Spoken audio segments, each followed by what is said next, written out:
jour s'éveille avec la délicatesse d'un secret murmuré. Le voile ténu du matin d'hiver caresse encore les contours du monde. Au loin, une cloche d'église étire son chant cristallin. Elle fend l'air frais et immobile. Sa mélodie douce s'élève. Elle nous appelle au recueillement. L'écho lointain de ce son sacré vibre longtemps en nous. Il nous convie à une intériorité profonde. Les premières lueurs, hésitantes, se faufilent entre les rideaux épais de nos demeures. Elles dessinent des motifs éphémères sur le parquet ciré. Le silence se fait plus dense encore, empli de la seule respiration du temps. C'est en ces instants de calme fragile que notre âme, souvent bousculée, retrouve un havre de paix bienfaisant. Nous nous apprêtons à accueillir un message venu d'un autre rival. Chers amis de la sagesse et de l'expérience, vous qui avez tant vu défiler d'aubes et de crépuscules, vous dont les années ont patiemment tissé la trame complexe de l'existence, nos cœurs, je le sais, portent parfois le poids invisible des jours passés. La course implacable du temps s'accélère pour nous. Hier encore, l'avenir nous semblait une promesse infinie. Aujourd'hui, le miroir de l'âme nous révèle des rides gravées. Ces sillons témoignent de nos joies profondes et de nos peines amères. Nos corps portent la fatigue de tant d'efforts accumulés. Les gestes autrefois agiles deviennent parfois plus lents et plus pensifs. Le nid, qui fut si chaleureux et si bruissant de rires d'enfants, peut se trouver subitement vidé. Les voix familières des nôtres, désormais adultes, s'éloignent un peu, cherchant leur propre chemin. Dans ce silence, empreint de douce mélancolie. Ou peut-être, dans cette attente, qui habite les cœurs en quête de sens. Nous sentons monter en nous une question lancinante. Une quête fondamentale et essentielle. Une douce et brûlante interrogation portée par le souffle de l'espérance. Que nous reste-t-il au terme de ce long voyage, souvent rude et magnifique? Après tant d'ardeurs déployées, tant de rêves caressés, tant de chemins empruntés, parfois escarpés. Ne serions-nous pas parfois, devant l'océan immense de l'éternité, avec la seule impression de rentrer les mains vides, malgré tant de labeur? Il y a dans l'âme humaine cette part éternelle d'insatisfaction. Ce désir ardent de l'au-delà qui jamais ne s'éteint. Car si le temps est implacable dans son passage éphémère, l'esprit de l'homme, lui, aspire toujours à l'infini. L'atmosphère vibrante et contemplative de ce jour de prière est comme une parenthèse. Elle est une invitation douce à la relecture de notre propre histoire. Le Saint-Livre nous ouvre ses pages. Il dévoile une rencontre d'une force incomparable. Elle parle à chacun de nous, dans notre fragilité. Elle s'adresse aussi à notre inextinguible espérance. Aujourd'hui, en ce 5e dimanche du temps ordinaire de l'année C, la parole nous murmure une vérité éternelle. Elle nous chuchote une nouvelle orientation, pleine de lumière. Son thème, doux et puissant, résonne comme une bénédiction. Il nous est donné comme un chemin d'apaisement. Duc in altum. Il n'est jamais trop tard pour jeter les filets à nouveau. C'est une parole de tendresse divine, de foi inébranlable et d'une promesse sans limite. Ces mots anciens, gravés au cœur du texte sacré, ne sont pas de simples maximes éphémères. Ils sont la voix même, vivante et percutante. Elle traverse les âges avec une persistance émouvante. Cette parole, elle ne cesse de résonner en nos vies. Elle prend corps à chaque tournant de notre histoire. Car le Verbe, d'une infinie sagesse, s'inscrit au plus profond de l'humanité. Il éclaire chaque parcelle de notre existence mortelle. Elle est un appel à la persévérance. Une invitation à l'espérance au-delà des doutes. Ouvrons nos âmes à cette page de l'Évangile.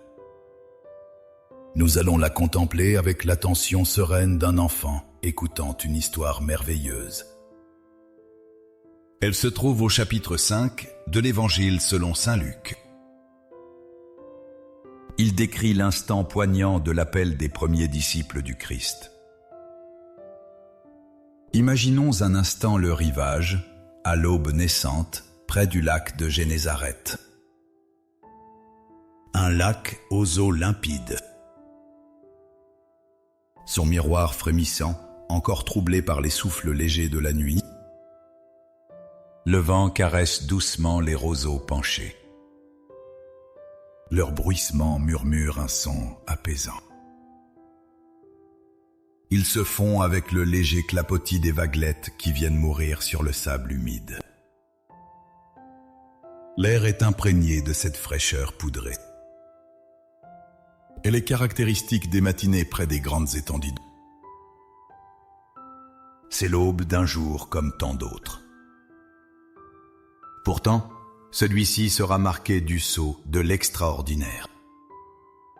Sur cette rive paisible, la foule se pressait déjà avidement. Une rumeur monte peu à peu.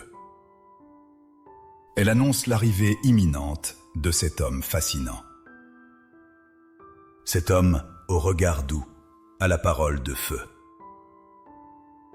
Celui que tous appellent Jésus, le Nazaréen. Les visages fatigués des pèlerins se tournaient vers lui. Leur âme s'accrochait à chacune de ses paroles. Une espérance immense rayonnait déjà dans les cœurs de ces hommes et de ces femmes simples. L'enthousiasme du peuple grandissait d'instant en instant. Les corps se serraient pour entendre une nouvelle doctrine, pleine d'autorité. Jésus, voyant la ferveur grandissante de la foule, il s'avança lentement vers les barques, échouées sur la grève. Les filets détendus sèchent tranquillement au soleil levant. Il portait le poids de la nuit sans prise.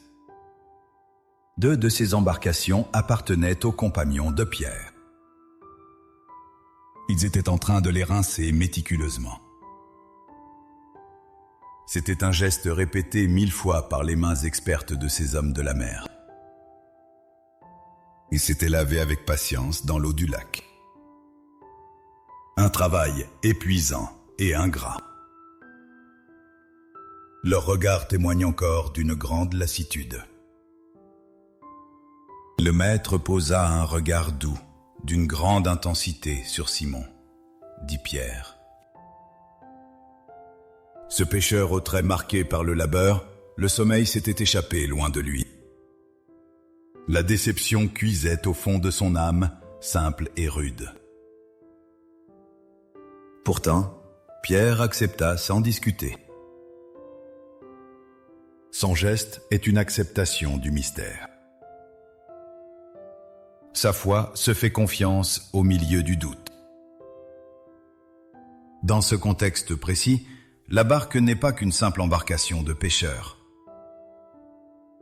Elle se révèle être un podium inattendu, une chaire de fortune. Elle est une plateforme improvisée. d'où le maître enseigne à ses frères. Il élève sa voix grave. Une mélodie divine se révèle. Ces paroles portent un pouvoir de conviction tel que les cœurs les plus durs en sont touchés. Elle parvenait distinctement à la foule assemblée. Un profond silence enveloppe bientôt l'ensemble de l'auditoire.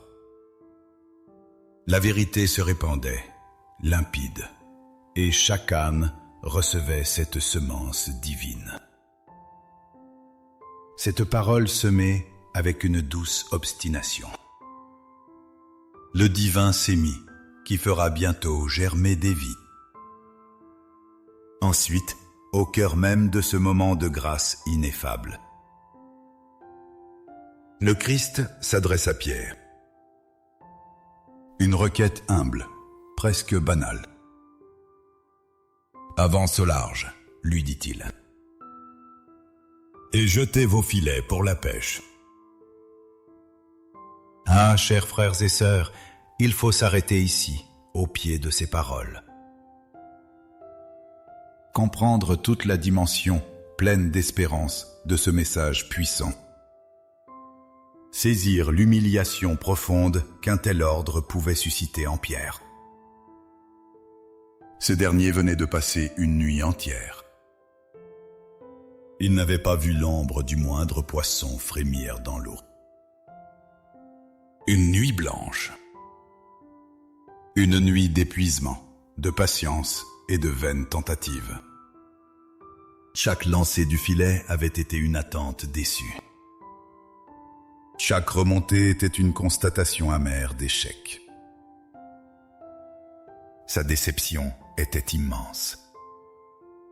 L'amertume poignante qu'un pêcheur éprouve à revenir bredouille n'est pas qu'une simple contrariété matérielle. Elle touche profondément sa fierté. Elle remet en question toute son identité.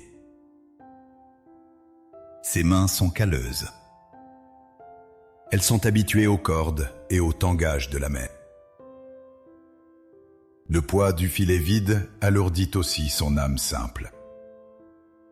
Elle lui donne cette douloureuse impression d'avoir perdu son temps, de n'avoir rien accompli malgré son acharnement. Et la fatigue, mes chers amis, elle est là, persistante, oppressante. La nuit entière passée à batailler contre la mer, contre l'insondable mystère de ses profondeurs inaccessibles.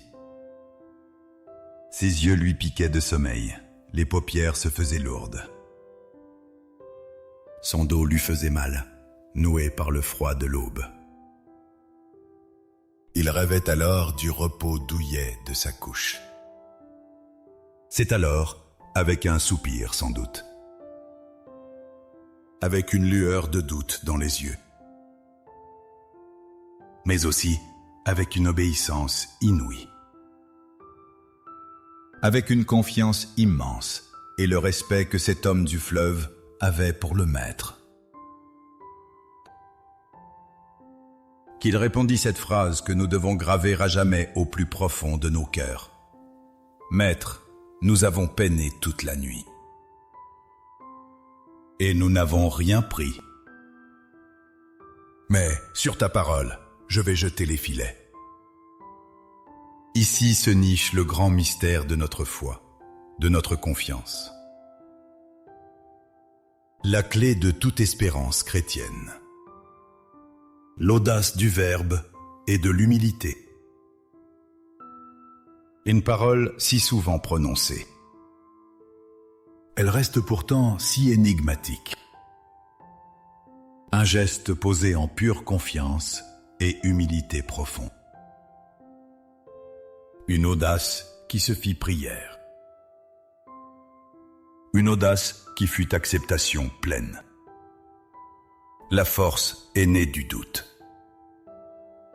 La lumière a percé l'ombre. Pensez, mes amis, à la magnificence de cet acte. Un acte qui résonne en chacun de nous, dans notre condition humaine si fragile. Qui, mieux que le pêcheur chevronné, aurait pu contredire un tel conseil?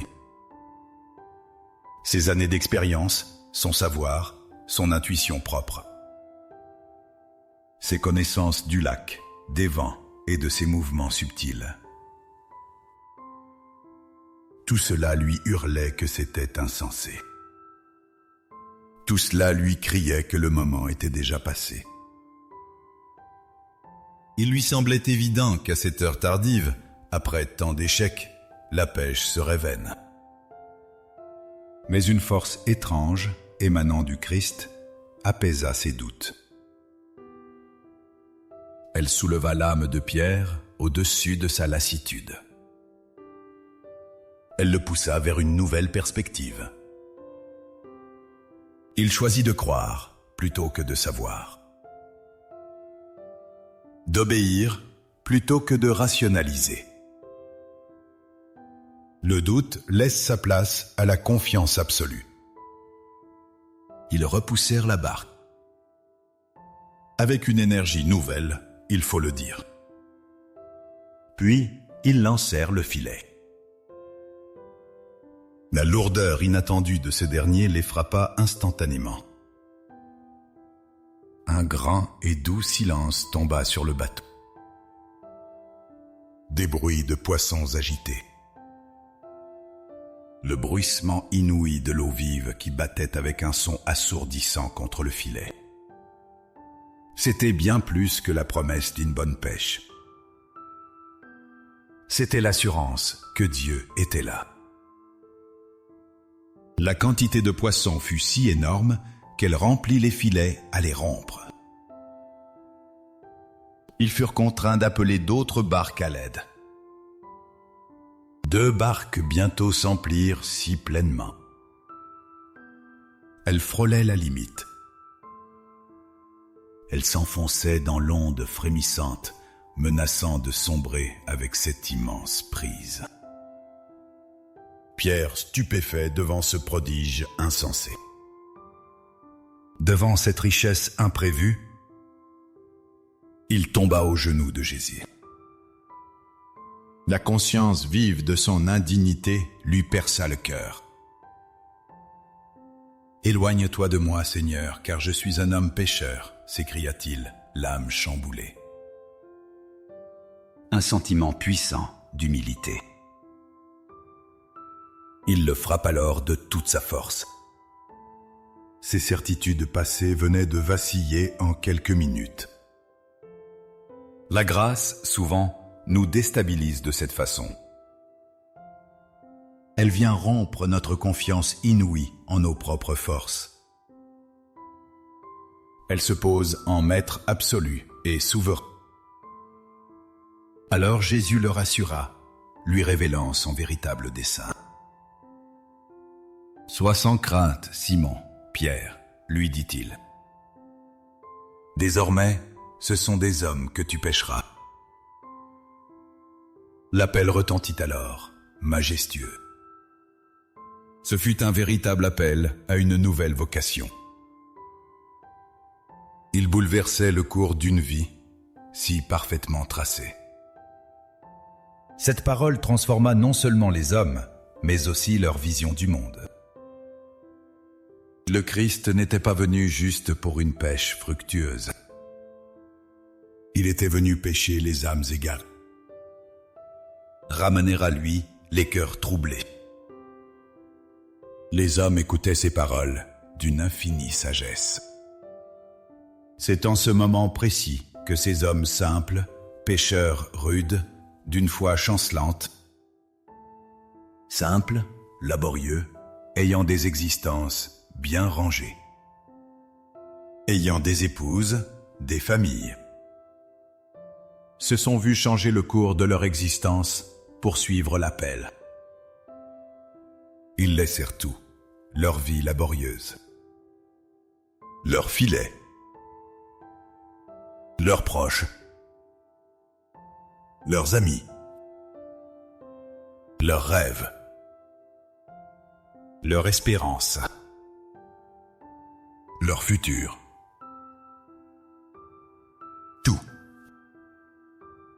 ils le suivirent. Sans un mot de plus.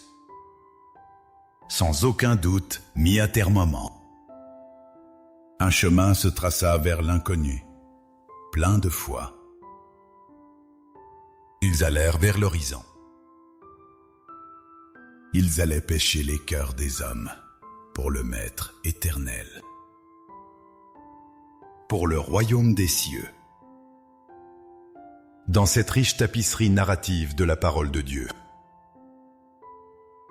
un mystère d'une beauté insondable se révèle à nous, peu à peu.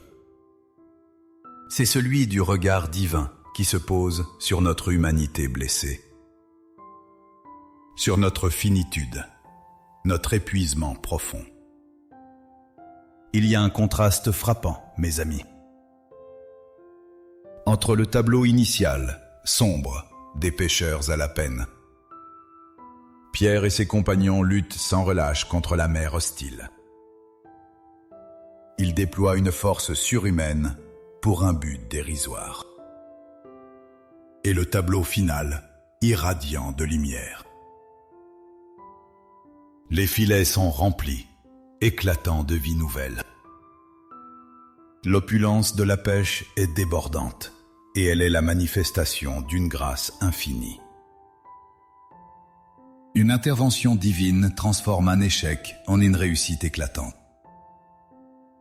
Mais ce n'est pas la prouesse elle-même qui importe le plus. C'est l'essence du message profond qu'elle porte. C'est la symbolique de cette révélation. Le véritable protagoniste, ce n'est pas le succès retentissant, mais bien celui qui se tient sur la barque. Cet homme au cœur tendre, aux paroles d'une autorité sans limite. Celui-là même qui, de son simple fait, commande à la nature. Cet homme, celui-là même, nous a apporté la nouvelle du royaume. Le Christ. La vie nous apprend, chers compagnons de route, que les grandes leçons sont souvent enseignées dans l'humilité profonde des petites choses du quotidien. Au cœur de nos fragilités se trouve la sagesse. Dieu n'attend pas de nous des héros triomphants, invincibles et souverains. Il n'exige pas que nous exhibions fièrement nos lauriers d'une gloire éphémère. Il ne nous demande pas la performance perpétuelle et absolue. Le Père aimant ne guette pas l'apogée de notre puissance. Non, loin de là. Sa tendresse s'incline précisément. C'est dans les profondeurs de nos vulnérabilités qu'il dépose sa grâce. Lorsque nos forces s'amenuisent, lorsque nos cœurs s'alourdissent, lorsque nos efforts répétés se heurtent à la stérile froideur de l'échec, c'est alors, à ce moment précis, qu'il intervient.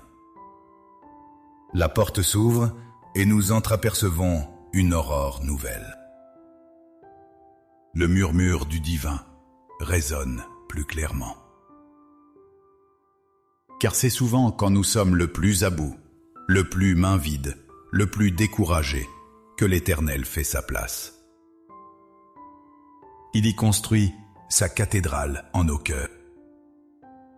Le mystère profond de cet appel dans l'impuissance se déploie à nos yeux avec une vérité éclatante. Ce n'est pas quand nos voiles sont gonflées par les vents du succès. Ce n'est pas lorsque nos cales regorgent des richesses du monde.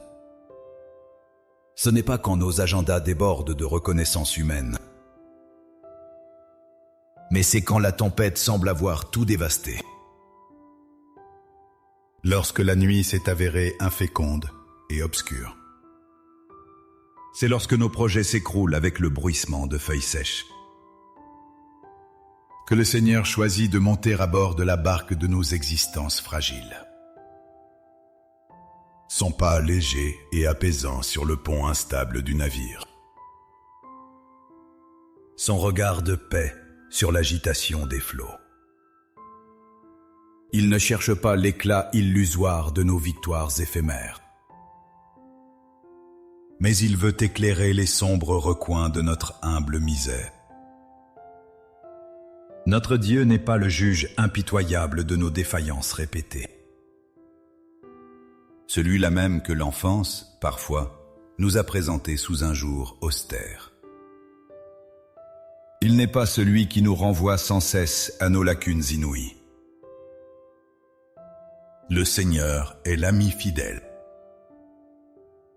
Un ami compatissant et sincère. Toujours présent, même quand nous doutons de sa présence inaltérable. Toujours attentif, même quand le bruit du monde couvre le doux murmure de sa voix. Son amour se révèle dans une fidélité inébranlable, infinie. Il contraste vivement avec le caractère fuyant de notre monde fragile. Il ne s'use pas avec les années qui défilent. Il ne vacille pas sous le coup des tempêtes de la vie. Il demeure stable, inébranlable et serein. Car ce monde qui nous entoure change sans cesse, avec une vitesse étourdissante. Les modes se succèdent. Les idéologies aussi. Les visages s'estompent. Les liens se relâchent parfois avec la force des années. La chair de nos êtres elle-même se modifie sans cesse. Elle trahit l'inéluctable marche du temps éphémère. Elle porte les stigmates de nos efforts, les marques des luttes de chaque instant. Les douleurs sont inscrites en nous comme des poèmes doux. Pourtant, la fidélité de Dieu, elle, reste immuable, éternelle, comme un rocher planté au milieu de la mer. Sa parole demeure un ancrage solide. C'est le port où nos cœurs fatigués trouvent un abri. Il nous invite toujours à repartir en mer. Encore, toujours, au-delà. Duc in altum, nous répète sa voix. Elle résonne doucement à nos cœurs. Dans la symbolique profonde de cette mer profonde, ne voyons pas une punition du ciel. Il s'agit plutôt d'une métaphore inouïe. La métaphore d'une plus grande profondeur, celle de l'âme humaine. L'âge n'est pas le moment de s'accrocher craintivement aux rives déjà explorées. Ce n'est pas le moment du repos forcé et indolent. Il n'est pas le temps des bilans statiques et limités. Ce n'est pas non plus le temps d'une retraite qui soit seulement un abandon silencieux. Au contraire, il est le seuil d'une nouvelle invitation pressante. Une invitation au large, à l'océan immense, à des profondeurs inexplorées. Car la profondeur spirituelle se dévoile davantage, avec une lumière vive, lorsque la vie terrestre touche à sa fin. Ce temps béni, celui de la finitude.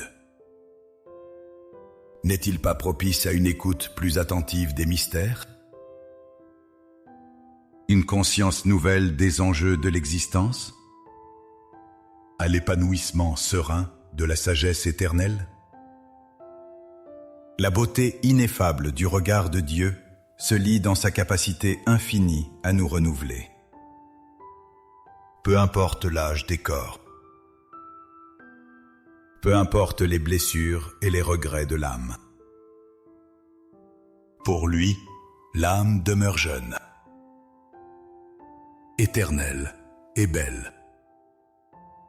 Car la lumière divine dissipe toutes les ombres de nos vies. Elle guérit chaque brisure de nos cœurs meurtris. Il est la lumière dans l'obscurité, comme une douce aube de chaque nouveau matin. Sa parole est le pain céleste qui nourrit notre soif ardente. Sa grâce est la rivière abondante qui désaltère nos âmes desséchées. Notre Père nous tend la main inlassablement. Il est un compagnon sûr dans nos chemins chaotiques. Un ami précieux au crépuscule de notre existence. Sa bonté se révèle comme un remède doux, plein d'une force éternelle. Un remède efficace pour panser nos cœurs. Nos corps fatigués de porter le poids des jours passés. Nous le voyons dans la douceur de son verbe. Le Fils bien-aimé de son Père qui donne sa vie. L'amour vainqueur des ombres. Celui qui jamais ne recule devant l'obscurité de l'absence. Le Christ. Et si l'Évangile nous plonge dans le tumulte sacré des profondeurs de la divinité? Il nous invite tout autant, mes chers amis, à une contemplation sereine, celle de notre propre humanité, si souvent bousculée, parfois même déchirée. Au-delà des visages poussiéreux de l'histoire, la condition de l'homme est immuable. Elle est inscrite en chaque cœur avec des lettres de sang et de lumière. La détresse de Pierre sur son bateau, vide de tout fruit de labeur. Cette détresse immense n'est-elle pas, au fond, un miroir parfait de nos propres inquiétudes au fil de nos années?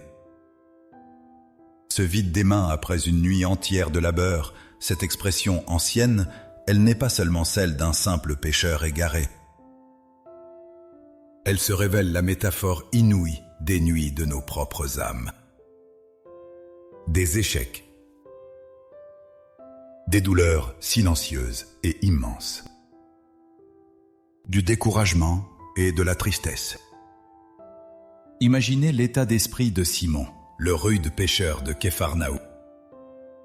La fatigue étreignait chaque fibre de son être. Elle n'était pas seulement physique. Elle pesait lourdement sur son âme d'homme. Il y a la fatigue qui s'abat après un long effort. Et il y a celle, plus pernicieuse, plus lancinante. Celle qui découle d'un effort futile et incessant. Cette fatigue est souvent celle du cœur qui doute. La fatigue de l'esprit qui vacille. Le sentiment d'impuissance après avoir donné son maximum. Son filet resté désespérément vide, nuit après nuit. Semaine après semaine. C'est le reflet de nos propres désillusions. Des déceptions de notre humanité blessée. La mort lente de nos espoirs, un à un. Quand nos prières semblent ne pas trouver d'écho dans les hauteurs du ciel. Pour vous, mes amis de la grande espérance, ceux dont la vie a déjà tant pétri le cœur et le corps. Vous avez traversé tant d'années d'efforts sans compter. La maturité et le silence des longues réflexions vous habitent déjà. Cette nuit de labeur sans rien prendre, n'évoque-t-elle pas parfois? Et si cela était votre nuit intérieure? Cette impression amère que, malgré tous vos dévouements immenses, toutes vos abnégations profondes, tous vos sacrifices sans limite et tous vos durs travaux, tous vos gestes d'amour donnés à pleine main et de votre propre existence. Vous avez travaillé toute une vie. Et que vous reste-t-il, au fond? Ces interrogations qui souvent s'élèvent comme une prière vers les cieux. Comme un aveu, empreint d'humilité. Vers notre Dieu de bonté et de lumière. La maturité avançant, des peurs anciennes mais persistantes remontent à la surface de l'âme. La crainte des infirmités qui, peu à peu, rogne notre indépendance chère. La crainte de la maladie qui parfois prend possession du corps. Elle le défigure doucement. Puis vient la peur insidieuse d'être oublié. Effacé de la mémoire des hommes. Ne plus être une priorité. D'être mis de côté, comme un meuble vieilli. Non. C'est au cœur même de l'existence, en nos vies, avec les souvenirs d'hier et les songes de demain. En nous, en notre âme, se trouvent tous les âges de la vie. Toutes les phases du vivant, avec cette capacité donnée par la Providence de se renouveler sans cesse. Comme la nature. La graine germe toujours en nous. Comme la parole. Mais il y a aussi, je le sais, les douleurs plus intimes. Celles que l'on tait dans la pudeur de nos cœurs meurtris. Les regrets du passé. Les mots trop vite dits, qui n'auraient jamais dû être prononcés. Les silences pesants que l'on aurait dû briser avec des mots apaisants. Les occasions manquées d'exprimer son amour. Ou parfois des ruptures familiales douloureuses. Des liens brisés, tissés autrefois dans l'innocence enfantine. Une solitude inattendue et dévorante. Elle s'abat comme une tempête dans le cœur vieillissant. Après avoir tant donné de soi, on se retrouve soudainement seul.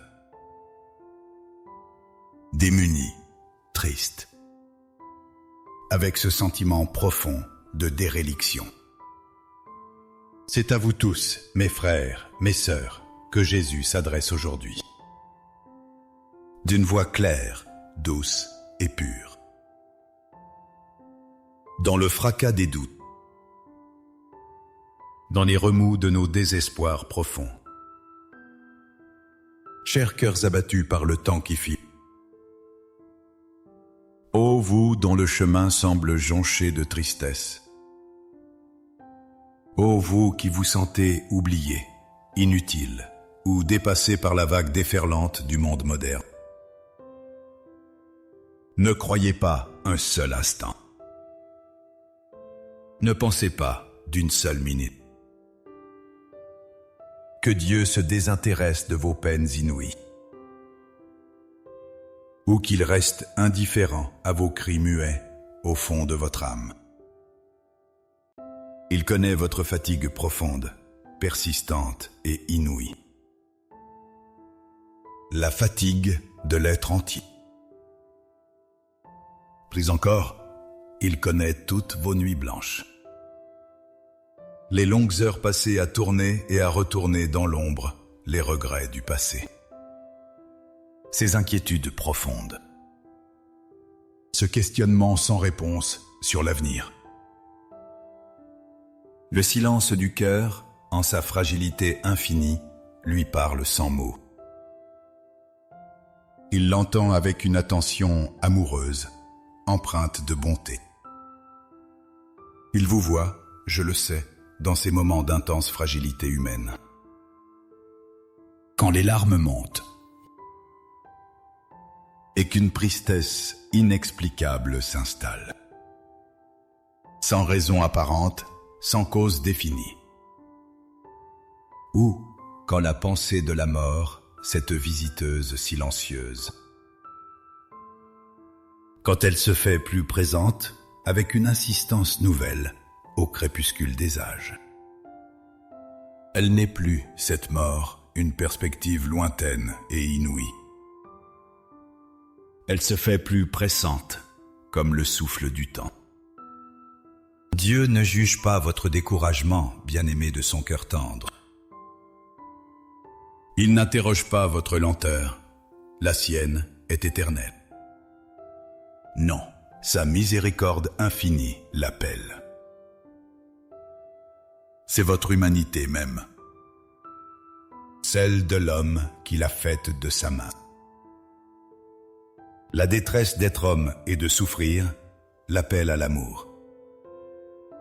Cet amour que lui seul sait offrir, avec un cœur infini. Sans aucune limite. Le regard du Christ sur Pierre est un regard de pure tendresse. C'est un regard qui transperce toutes les apparences humaines. Le regard du Maître n'interroge ni les raisons profondes, ni les failles cachées. C'est le même regard qui se pose aujourd'hui sur chacun de vous, mes chers amis de la vérité. Avec une patience infinie et une profonde bonté inaltérable. Il ne voit pas en vous une somme d'erreurs passées. Il ne voit pas de toute l'existence que vous avez vécue. Mais il y perçoit, au plus profond de l'âme, un potentiel infini, sans limite.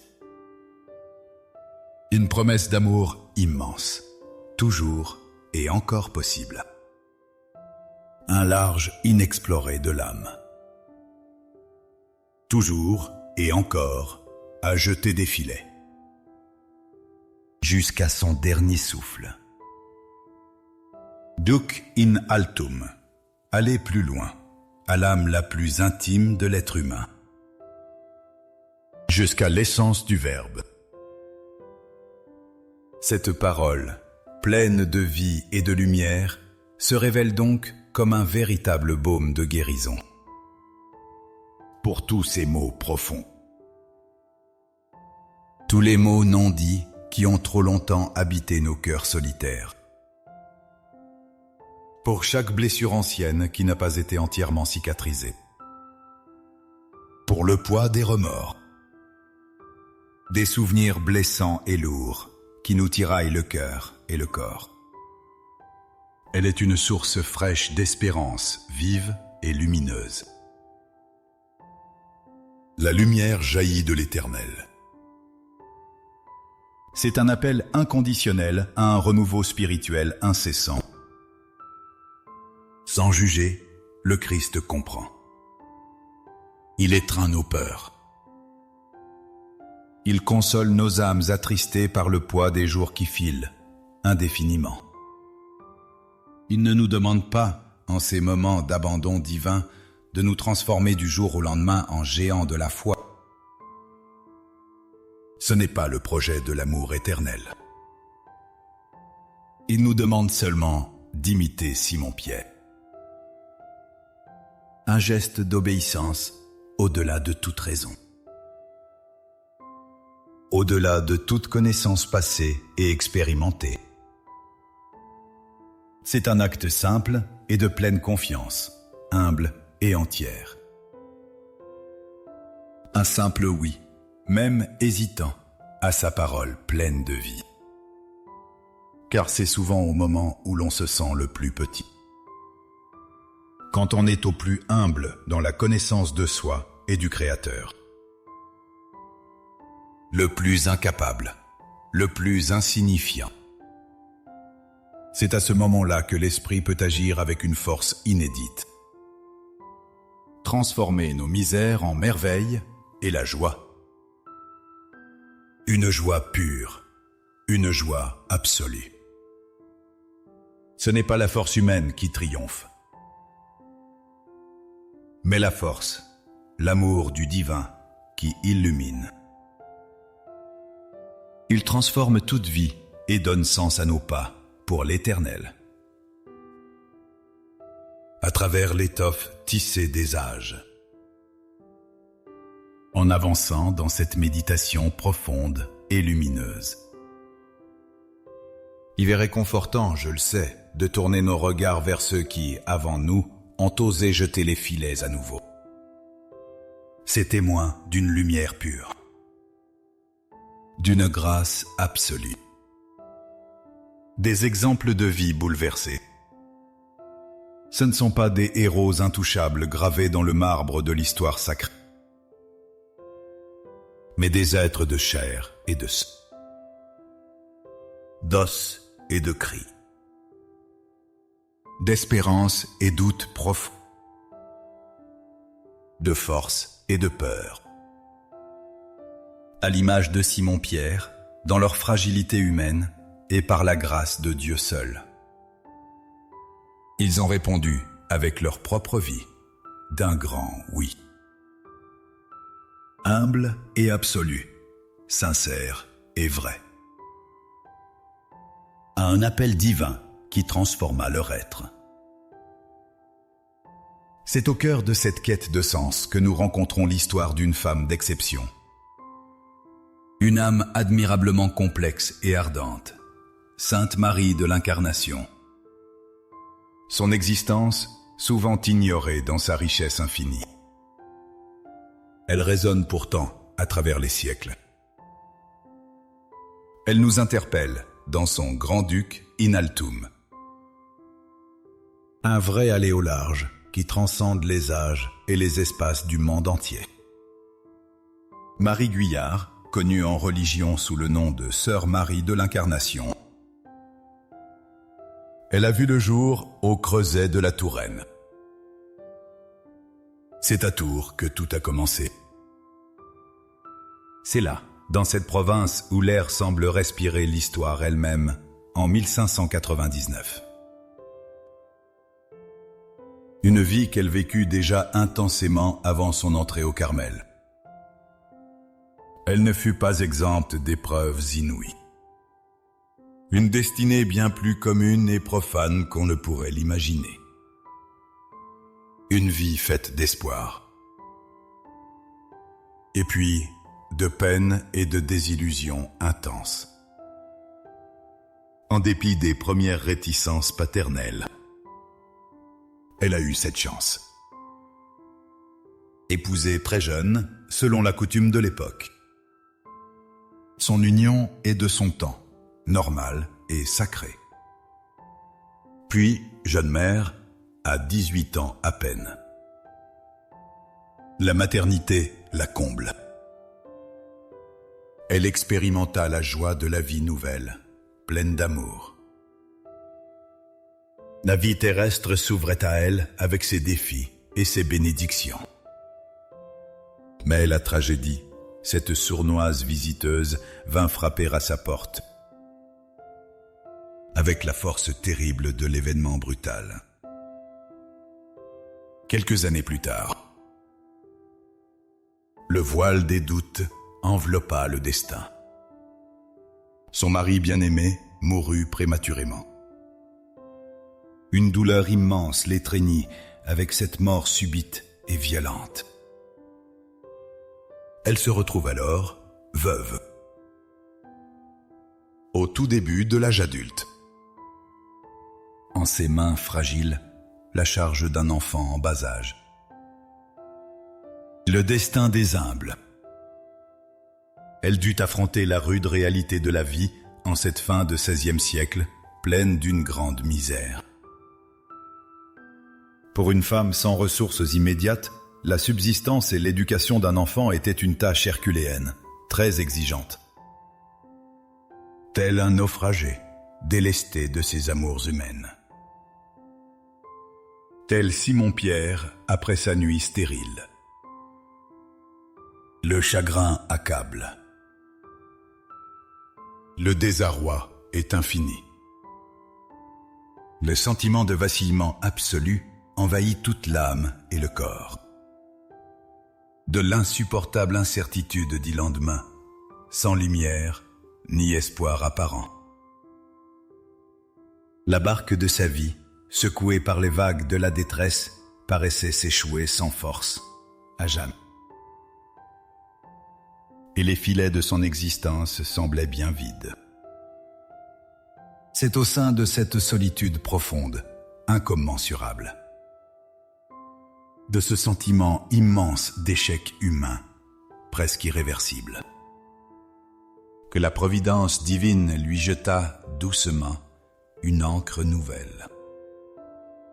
Elle saisit la main offerte par la foi inébranlable et forte. Loin de s'enfermer dans son malheur d'hier et dans sa douleur du passé. Marie, en véritable mystique de son temps, elle s'ouvrit à une plus grande intériorité profonde. Un nouvel horizon lui apparut au cœur même de sa vie bousculée. Des visions, des songes, des inspirations. Toutes venaient habiter et transfigurer sa prière humble. Les prémices d'un appel mystérieux. Un doux murmure la pressait au silence des choses. Il l'appelait avec un amour grandissant, infini. Vers des eaux spirituelles encore inexplorées, inaccessibles. Vers un large nouveau, pour lequel son être ardent n'avait pas encore toute la force et la mesure nécessaires. Le divin architecte dévoilait déjà ses plans secrets. La destinée d'une mère allait se changer. Finalement, contre toute attente des siens.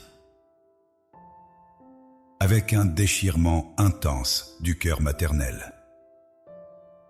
Abandonnant son jeune enfant aux bons soins de sa tante, sa sœur, envers son fils unique, qu'elle laissa avec beaucoup de courage et d'amour infini. Mais aussi, elle est délaissée de toute critique et calomnie. Marie osa répondre. Son choix était radical. Sa confiance était entière. À l'âge de 30 ans, qui pour beaucoup représente l'apogée de la vie adulte, et non pas le moment de tout recommencer de zéro, comme on le dit communément aujourd'hui.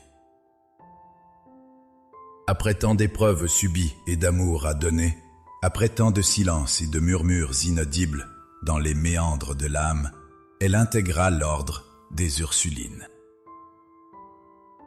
Une vie contemplative d'une intense force spirituelle s'ouvrait alors devant elle.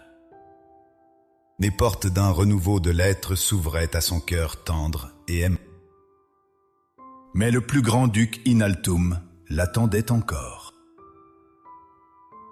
Un au-delà des mers. Au cœur des mystères divins. C'est un rêve prophétique, plein de lumière divine, que les âmes en recherche doivent entendre aujourd'hui avec attention.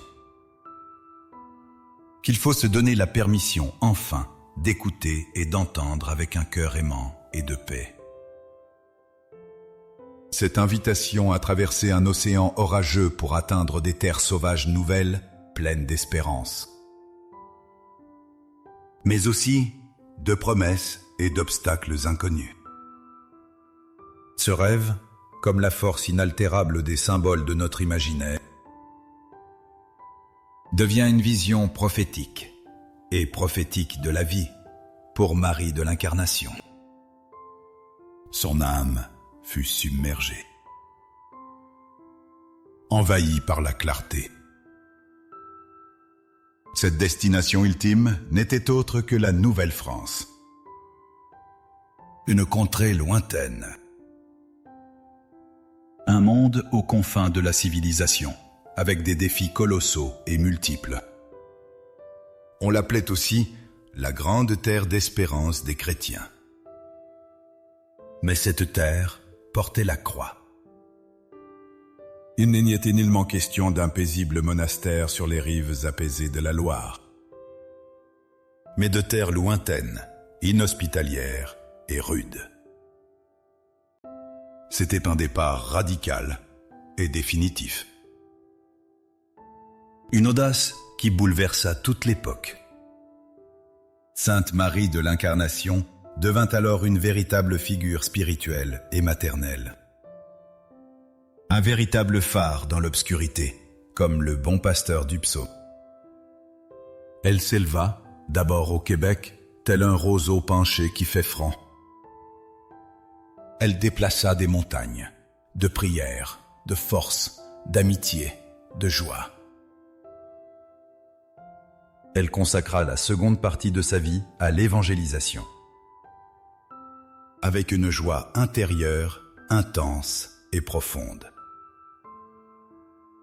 Un sens de l'engagement unique. Sans faille aucune, sa foi se transmettait déjà avec le grand courage des saints.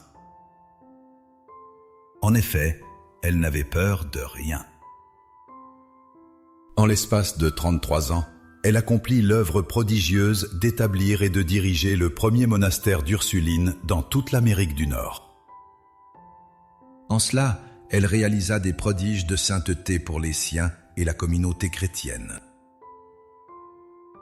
Cette mission exigea d'elle une abnégation totale, une intelligence hors du commun. Un cœur maternel et un courage indomptable qui défia toute l'histoire de cette nouvelle terre promise aux hommes. Comme Simon-Pierre, qui n'avait rien pris de la nuit à la surface de l'eau. Pour qu'il puisse finalement y déverser ses filets et y trouver des trésors de vie, avec la grâce du Maître. Marie avait elle aussi échoué dans sa première vie humaine. Elle l'a perdue avec ses promesses éphémères de bonheur. Une femme jeune, veuve, puis délaissée par une part de sa famille, parfois délaissée par son fils. Qui aurait pu prédire la grandeur immense de sa destinée spirituelle? Une fois de plus, ce n'est pas quand on se sent à son zénith, au plus fort de soi-même et du chemin que l'on pensait parfait, mais au creux de l'épuisement profond. Quand la vie semble sans espoir, la lumière sans force, que Dieu invite à un eau large, un immense large, vers une richesse divine encore jamais explorée, inconnue comme la plus belle des surprises. Son exemple brûle d'une lumière si particulière, celle de l'espérance que nous avons tous droit au commencement d'un chemin nouveau. Il est à jamais inspirant pour toutes les âmes blessées, pour tous les cœurs abattus par les âmes. Il nous chuchote qu'il n'est jamais, absolument jamais, trop tard. Il nous dit doucement, même lorsque les ombres sont longues. Les corps lourds, les cœurs pesants, les pensées sombres et difficiles. Il est possible, par la grâce de Dieu, d'accomplir une œuvre nouvelle, ou de jeter de nouveau ses filets de l'amour. Et cela est grand,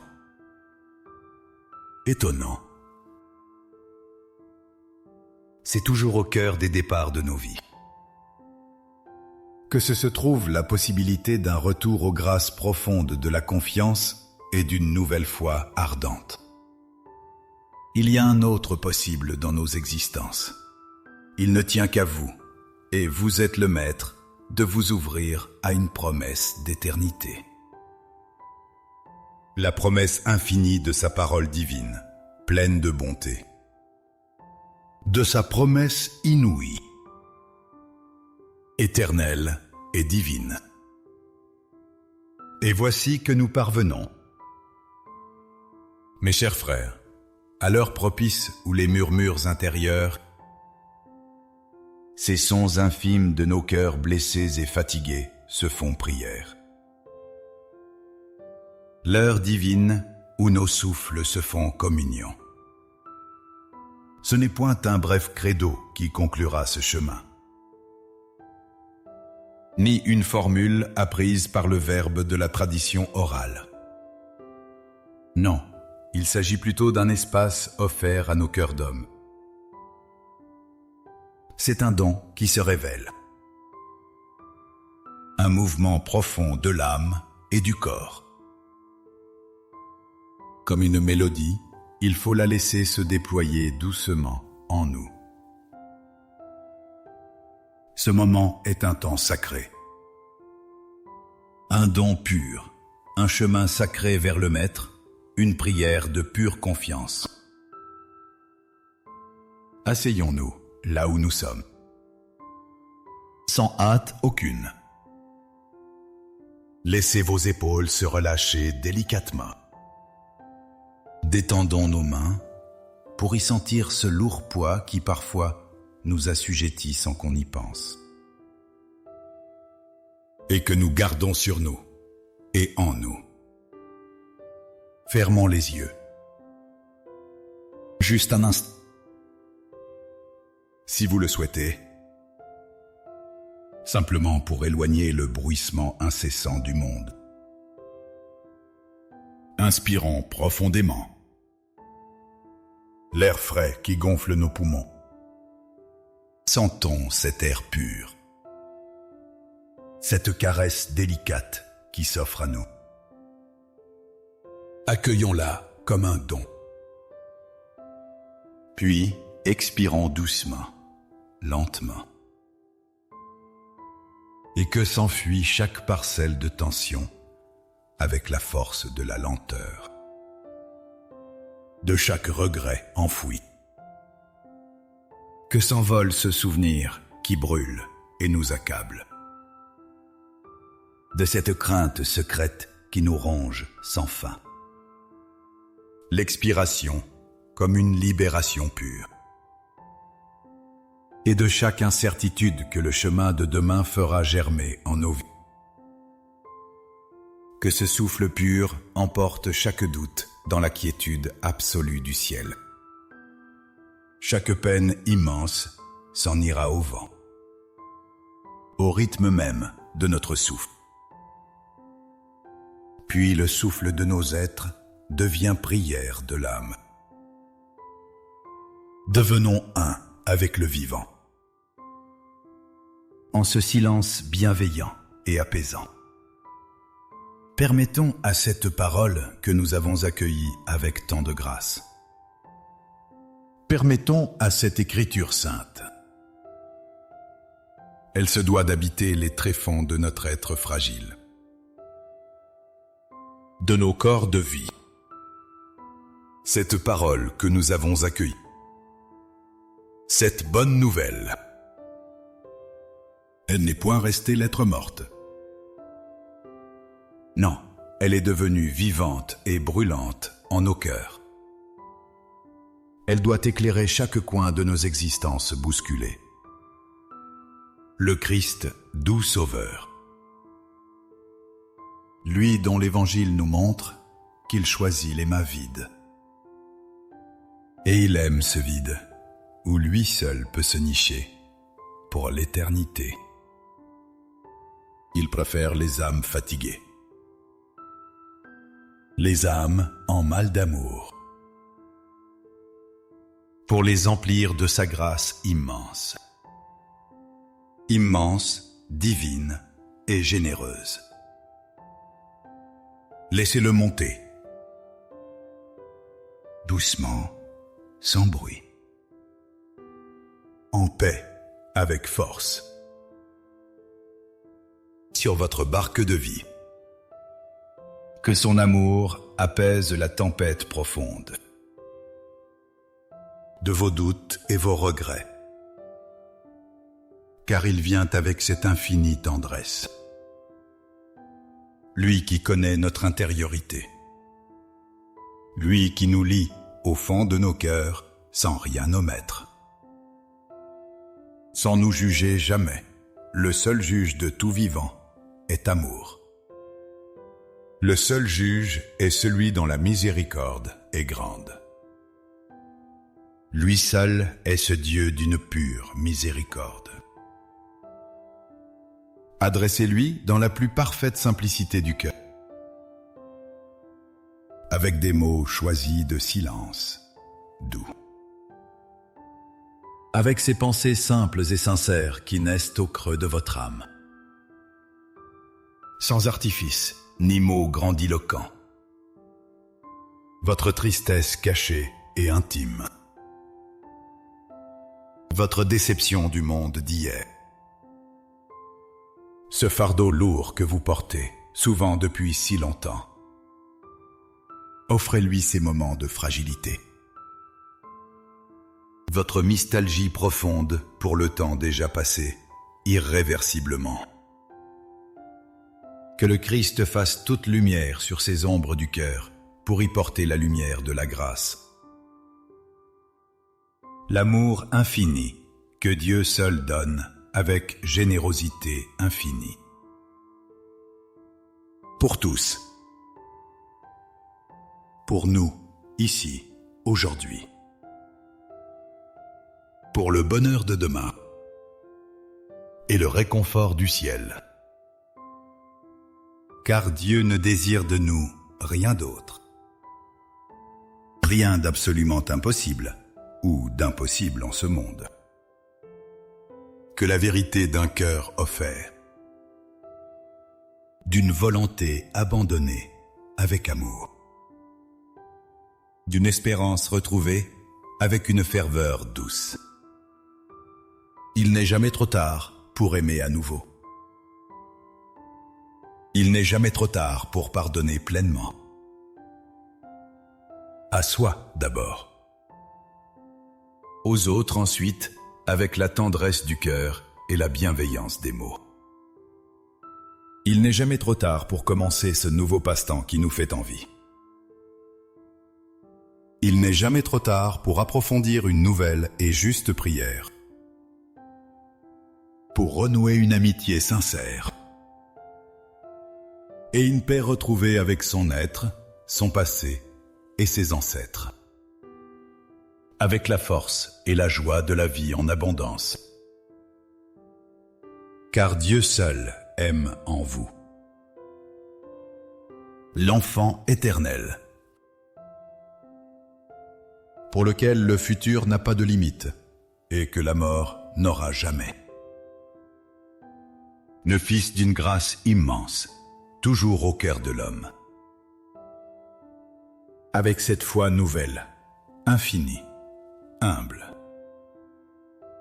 Chaque pas est un appel du Verbe, et chaque soupir une prière pour son royaume des cieux. Nous te prions, Seigneur, pour tous ceux qui, au crépuscule de leurs existences humaines, éprouvent un sentiment profond d'échec du temps éphémère. Cette profonde lassitude du cœur et du corps. La douleur inouïe des désillusions. Qu'ils puissent découvrir en ta parole cette grâce sublime. Ce souffle éternel de renouveau infini. Cette invitation toujours présente à jeter les filets à nouveau. Non pas à la surface éphémère de l'eau du monde ou au miroir trompeur des apparences, mais au fond des mers profondes. Au cœur de leur être blessé et aimant, afin d'y puiser des richesses de l'esprit, qui jamais ne tarissent, qui jamais ne cessent de croître au fond du cœur et de grandir avec la seule éternité du royaume. Et par la seule volonté divine du Créateur. Nous, tes enfants de lumière et d'espérance, portons en nous tous les visages du monde. Chaque nom porté à ton cœur aimant est une prière pour toi. Nous te supplions, ô Dieu, dans l'éternel don de soi, de déverser ta paix en leurs âmes, d'apaiser leurs inquiétudes profondes et leurs angoisses passées et de demain, d'ouvrir à leurs yeux éblouis les portes du renouveau. Dans une foi pure, une confiance en l'avenir avec force et puissance. Nous leur demandons, humblement et dans la paix des mots, d'expérimenter cette surabondance de ta grâce inconditionnelle. Comme la pêche miraculeuse qui transfigura la vie de Pierre. Plie au soir venu de la finitude. Quand nous parviendrons à l'ultime étape de notre pèlerinage terrestre, humble, alors que le dernier rayon de soleil doucement, inévitablement s'estompe à l'horizon, puissions-nous contempler l'immensité de ton amour infini, qui éclaire pour nous toute la nuit. Car tu es l'étoile du berger et la croix du calvaire. Tu es la promesse du temps infini. Que chaque respiration de ce moment unique soit pour nous une prière au ciel. Un acte de confiance profonde en l'amour infini. Cette miséricorde qui ne finit jamais, ô Christ. C'est l'amour du Père et du Fils et de l'Esprit Saint qui est le mouvement d'un chemin nouveau. Ce souffle éternel se porte au-delà de toute raison et de toutes limites humaines. Accueillons-le donc. Accueillons en nous l'invitation silencieuse et pressante, la tendresse douce du Verbe,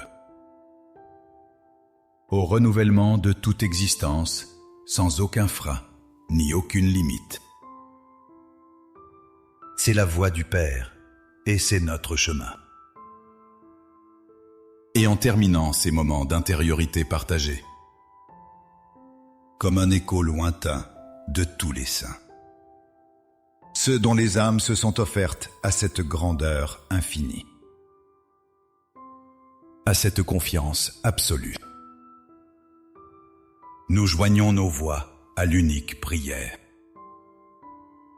La prière pure que Jésus lui-même nous a enseignée. Car elle est l'unique lumière au plus profond des nuits du temps. Pour chaque homme sur la terre et pour toute l'humanité du Verbe. Cette prière pleine d'humilité et de foi. Notre Père qui es aux cieux, que ton nom soit sanctifié, que ton règne vienne, que ta volonté soit faite sur la terre comme au ciel. Donne-nous aujourd'hui notre pain de ce jour. Pardonne-nous nos offenses, comme nous pardonnons aussi à ceux qui nous ont offensés. Et ne nous soumets pas à la tentation, mais délivre-nous du mal. Ainsi soit-il. Amen. Dans ce souffle léger, empli d'une force éternelle, dans l'écho de ces paroles sacrées, puisse chacun de vous, avec une nouvelle force de votre âme, avec un nouvel élan au plus profond de l'être, avec une force de lumière pour avancer dans ce chemin nouveau et saint, entendre cet appel vibrant, cette douce promesse éternelle Duc in altum, va au large. Car véritablement, il n'est jamais, absolument jamais, trop tard. Non, il n'est jamais, absolument jamais trop tard pour le cœur d'aimer de nouveau. Il n'est jamais trop tard pour la foi d'aimer toujours. Pour laisser le Maître faire irruption en nous et en nos vies. Pour y déposer une promesse d'amour éternel. Pour y jeter une nouvelle et bonne foi les filets du divin. Et qu'au soir venu, après nos nombreux et rudes labeurs sur terre, que le Père vous donne à vivre et à goûter au royaume infini des cieux.